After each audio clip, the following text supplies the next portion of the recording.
দৃশ্যগুলি যদিও গ্রামের মতো দেখা যাচ্ছে, আসলে কিন্তু এটা গ্রাম নয়, এটা বাংলাদেশের সবচেয়ে বড় শহর ঢাকার একটি আবাসিক এলাকা, উত্তরা এলাকা।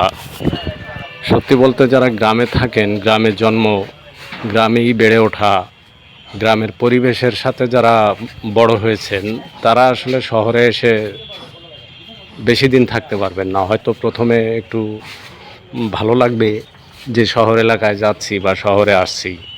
অনেকে হয়তো স্বপ্নও দেখেন যে ঢাকার শহরে আলিশান বাড়ি করবেন, গাড়ি করবেন, সেখানে বসবাস করবেন। কিন্তু আসলে কিছুদিন থাকার পরে দেখা গেছে তাদেরই আবার সেই গ্রামের দিকে ফিরে যেতে মন চাইব।